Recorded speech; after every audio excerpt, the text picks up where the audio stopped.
Bismillah, alhamdulillah, assalamu alaikum, peace be with you. I'm Eddie, your host. You're watching the Deen Show. Today we're going to be talking about family business. Family business. Family is the crust of society. If we have broken homes, we're going to have broken society. So here at the Deen Show, we care about the society, we care about ourselves, we care about you, and we want the families to stay together. So it starts with yourself, and then you go ahead and get that beautiful spouse, and you fall in love, and you want to stay in love, and you want to raise the children in a beautiful, functional family so they can grow up to be the best Muslims that they can be, contributing to society in a positive way, not a destructive way. So how do we keep families from breaking and losing the most precious business of all, family business? We're going to have to do some family planning, and we got to know our rights and roles and responsibilities. So we're going to be back in a minute with Imam Moustafa Zayed to talk more about this topic here on the Deen Show. We'll be right back. This is the Deen Show. This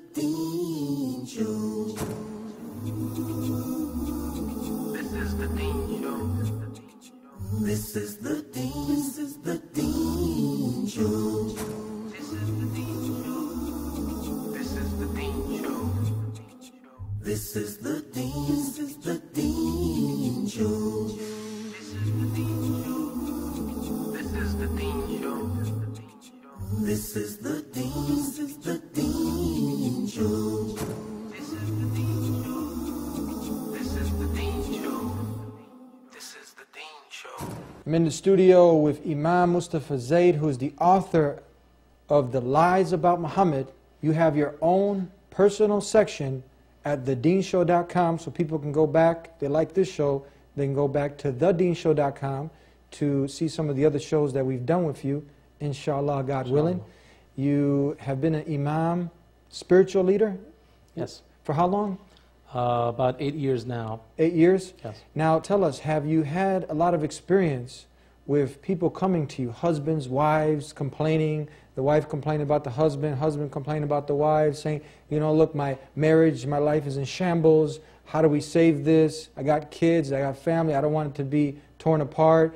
Have you had a lot of these issues come to you? All the time. All the time? All the time. And actually the worst part, which I want to alert the viewers to, if you'd ever think that things would escalate to a level that you would need an imam to interfere, do that early on. One of the biggest mistakes that people do is that they come to us and we can't make a difference. We can explain to people things about how to run about your marriage lives, more importantly, your rights and obligations as a husband, as a wife, but they come to us after everything is said and done and there's too much damage.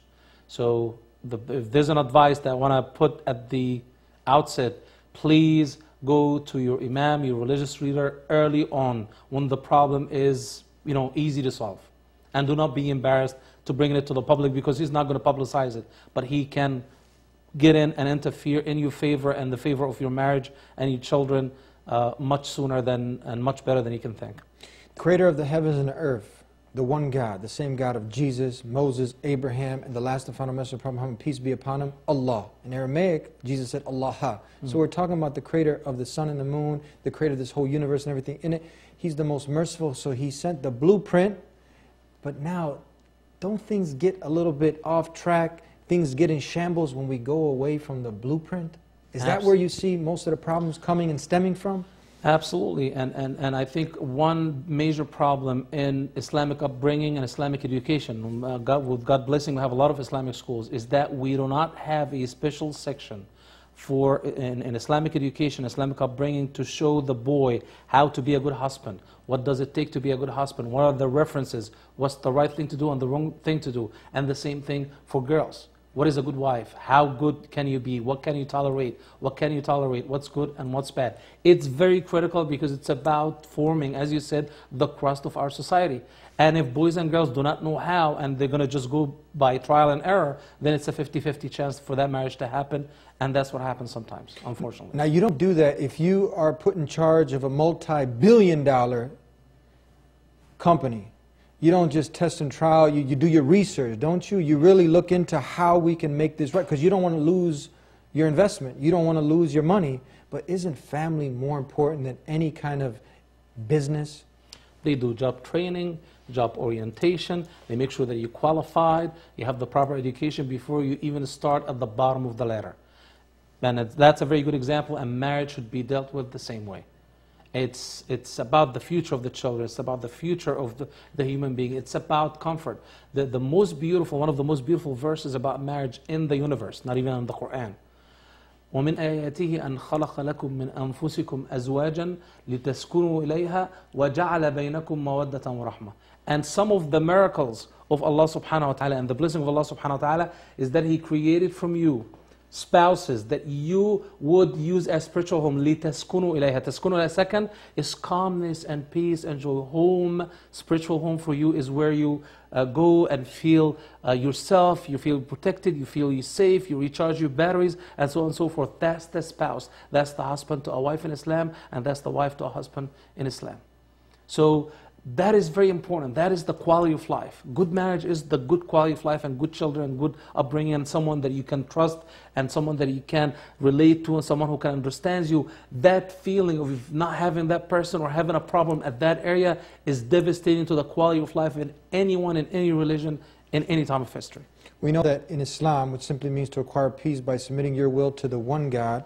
Now, Islam, there's no dating, there's no test drive, no boyfriends and girlfriends. Yes. You have to come together in marriage, correct? Yes. So now, in the marriage, the business of family, you know, this is the introduction that we gave, that man and woman come together, and it's a mercy from the Creator.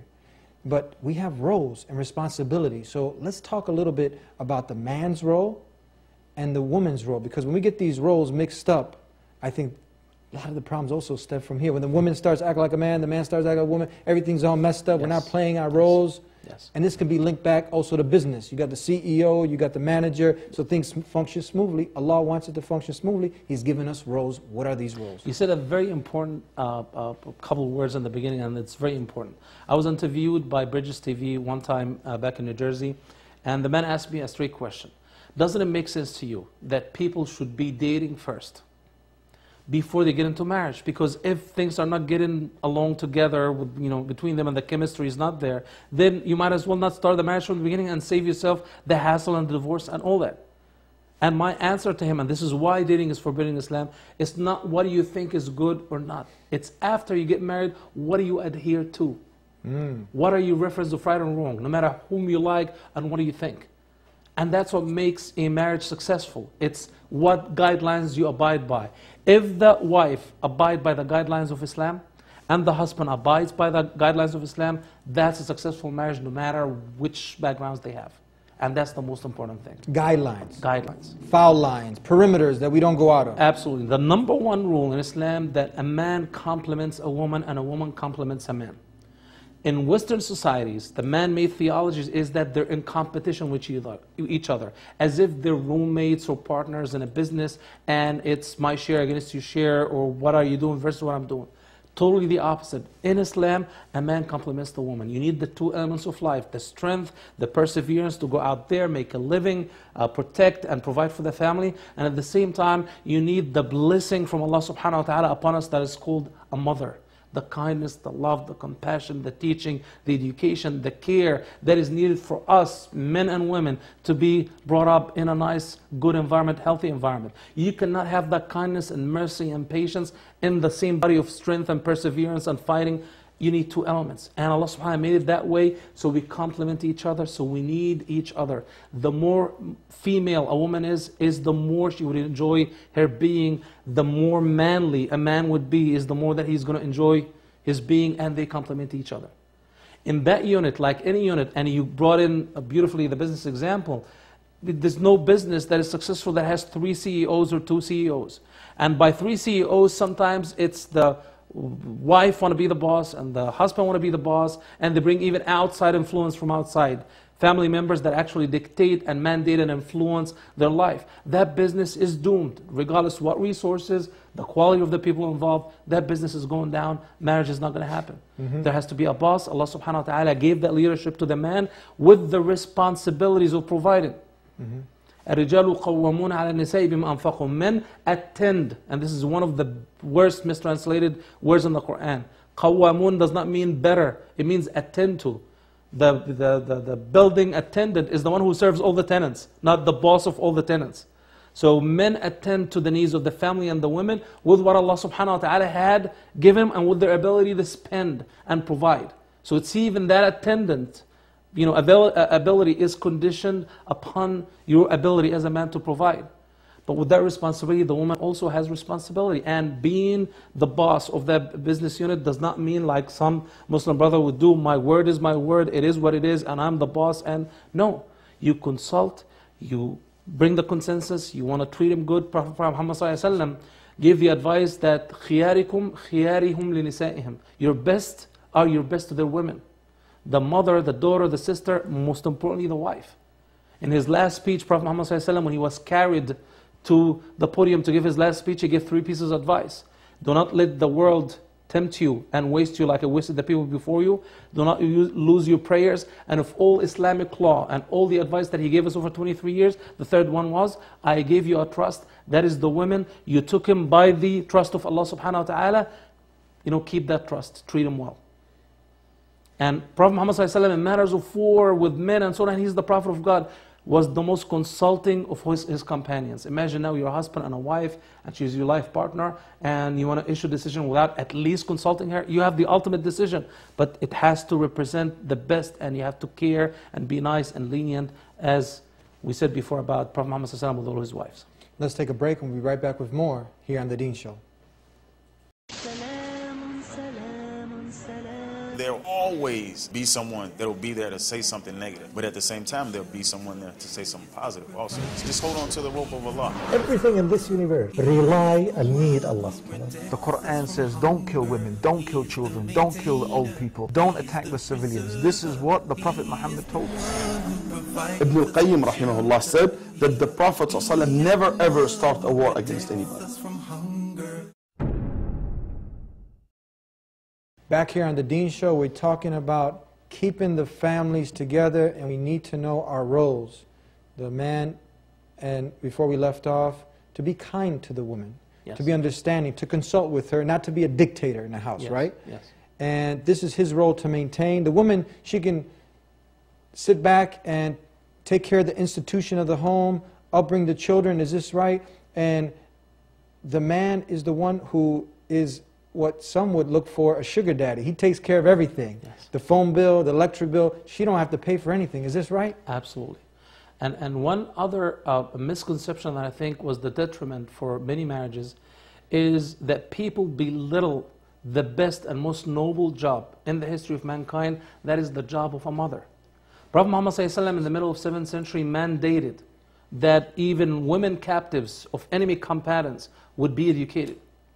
That women in generality, even Muslim women, would be educated. Why? Because you have the most noble job of raising and educating the entire society, men and women. It's our mothers who taught us how to pray, what's right, what's wrong, gave us our manners, and stayed with us and helped us with our homework and so on and so forth.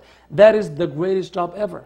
And a lot of people think that, because the wife was an engineer or a doctor, how could she be a housewife, as if a housewife is something bad?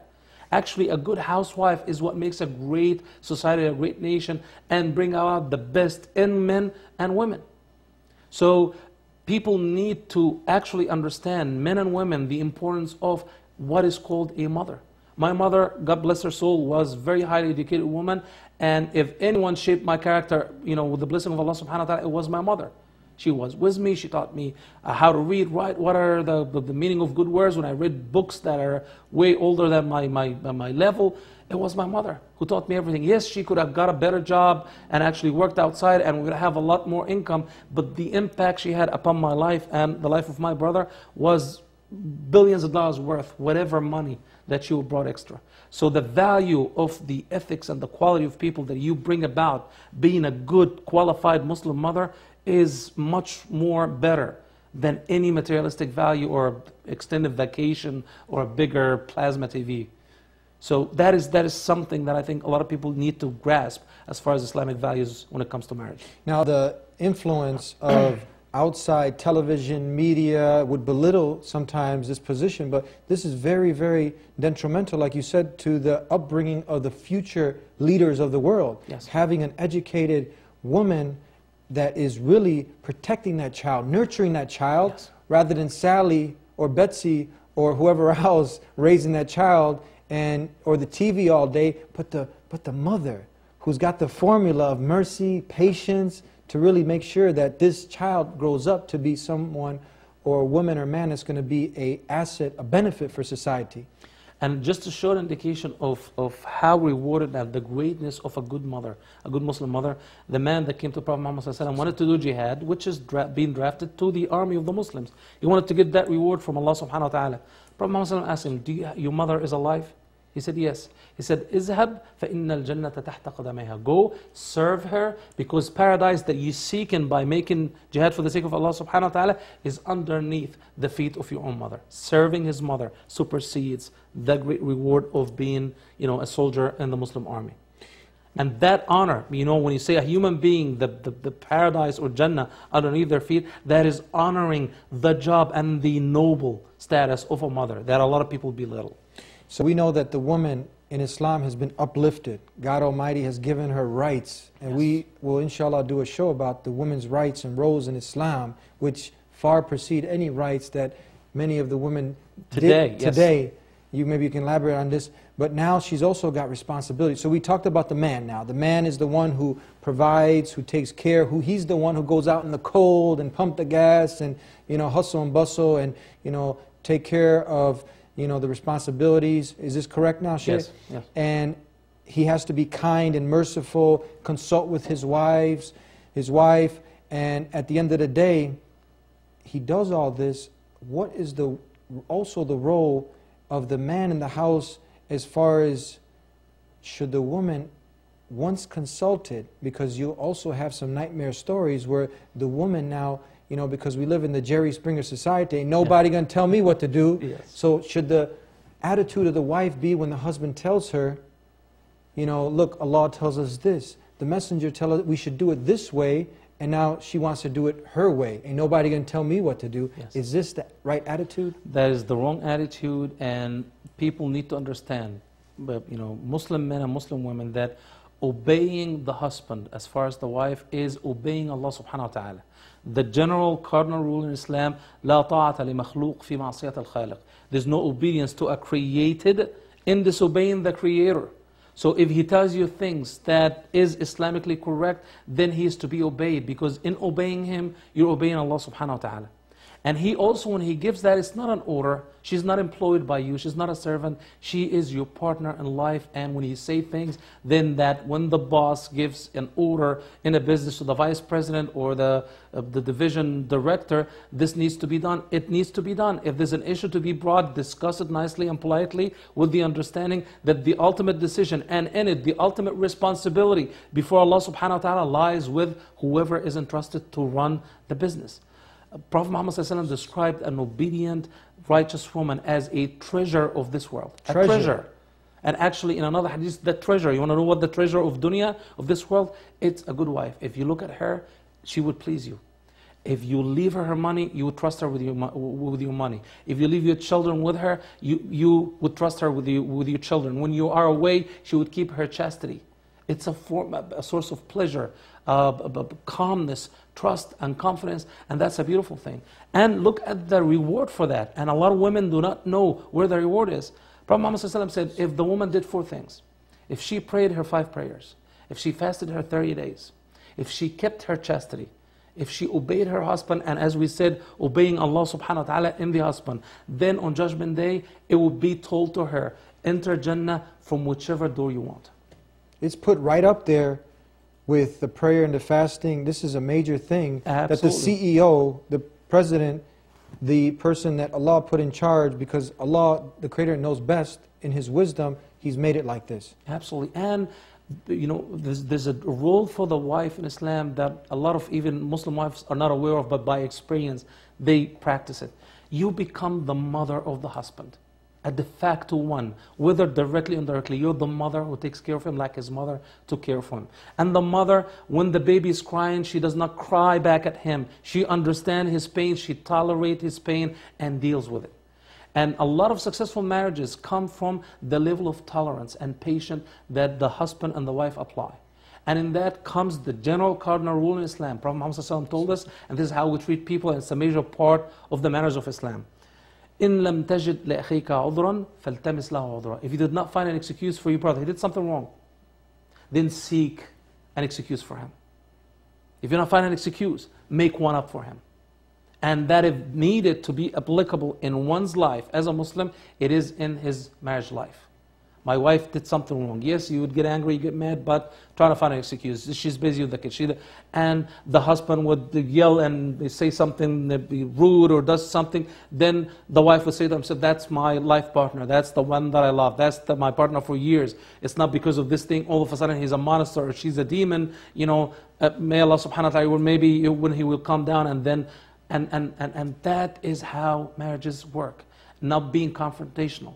When the wife is mad or doing something wrong, don't make the confrontational now. Calm down and then nicely and politely say, why did you do this? Didn't you know that hurt me? I thought you did this and did that. You can diffuse a ton of divorces and problems by that leniency and that, you know what, let's wait till things calm down and do it later on.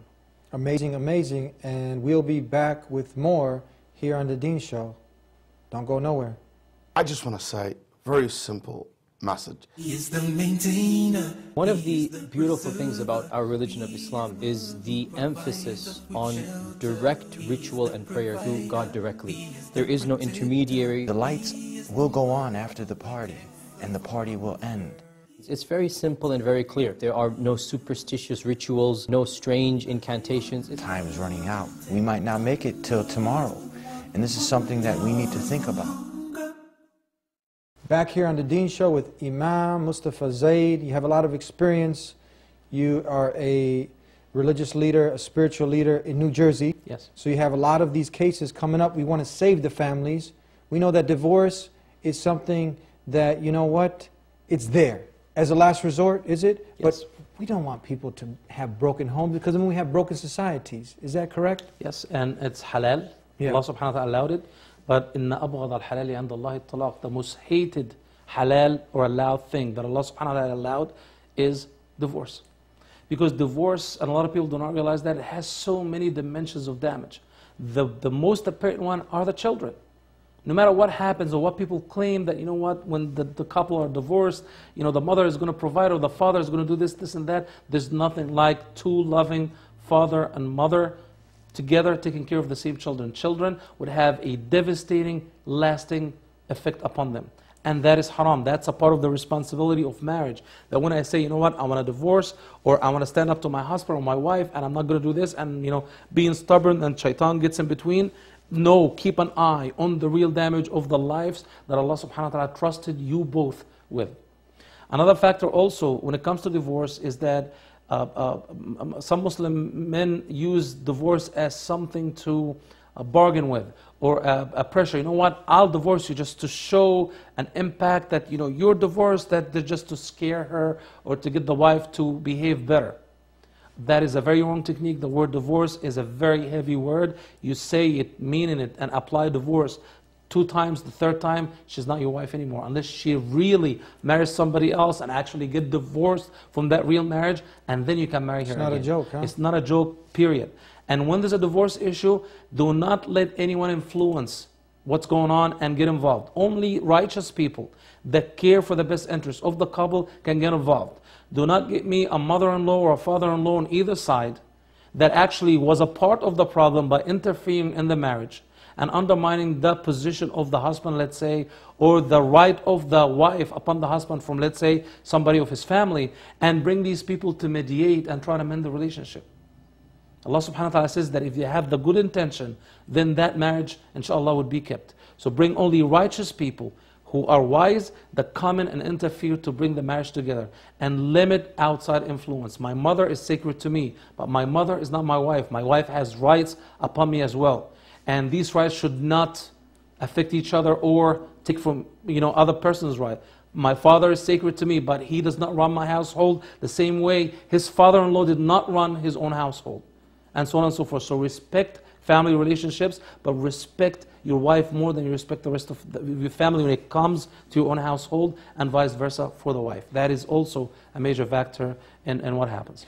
Now, you mentioned outside interference. Yes. Now, from what you're saying, this can have a devastating negative effect. Yes. I mean, is this one of the rights of the husband and wife, that now that she doesn't go out and she's communicating with other sisters or the husbands, other brothers, now they're getting influenced not from physicians, like what we call the scholars, physicians, people Yes. who can really advise you to good according to the Quran, the verbatim word of God, and the Sunnah of Allah's final message, but to their own opinions, their Yes. way of thinking, what they think is right. Oh man, he shouldn't be doing that to you. Oh, you could replace her with something better. And then they pump up the husband or the wife in a negative way, Yes. and they cause more problems. Can you elaborate on this? Prophet Muhammad ﷺ said that if I'm talking to you and you told me something and you just turn around, automatically you have given me an amana, as if you have trusted me with money that I keep for you. Repeat that again. If you turn around and you told me something. I told you something and I turn around.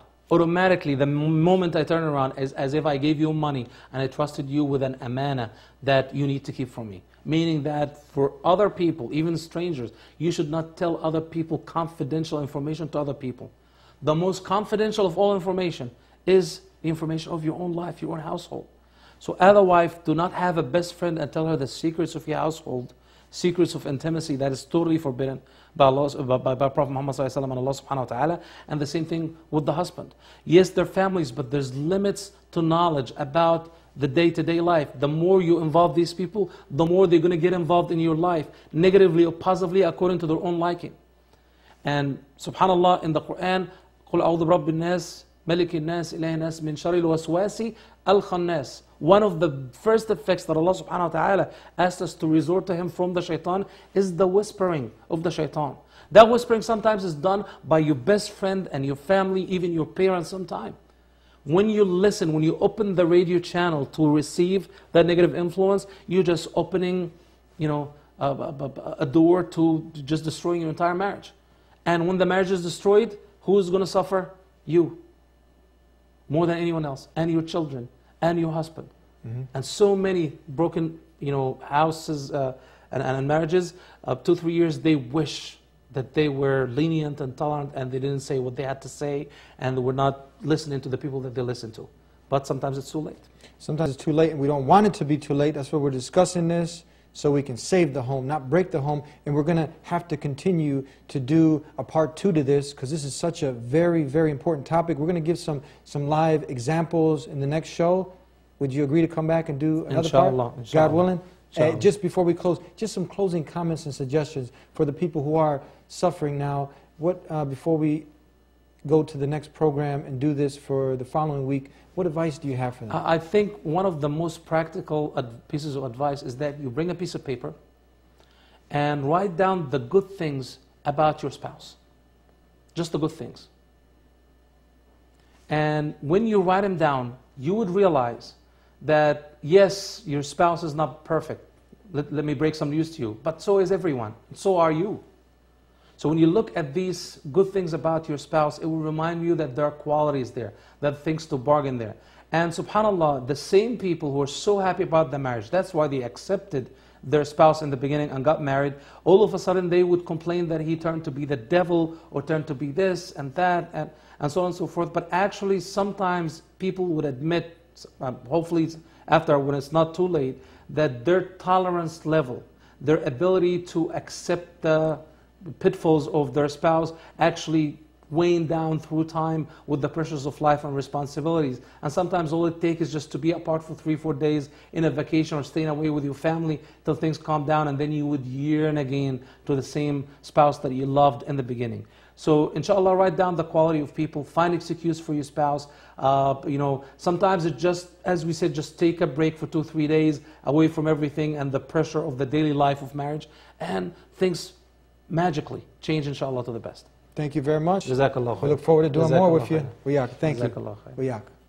And that was Imam Moustafa Zayed, the author of The Lies About Muhammad. You can go to his website to purchase the book and to learn more about him. And we look forward to having you back again.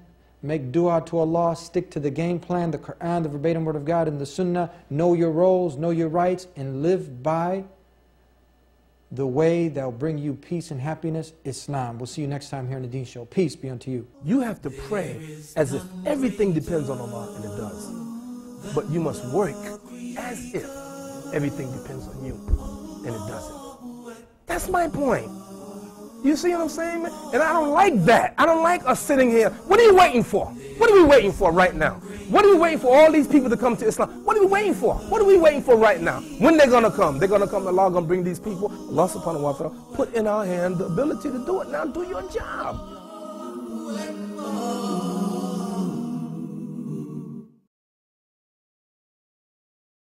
I am not afraid to stand alone.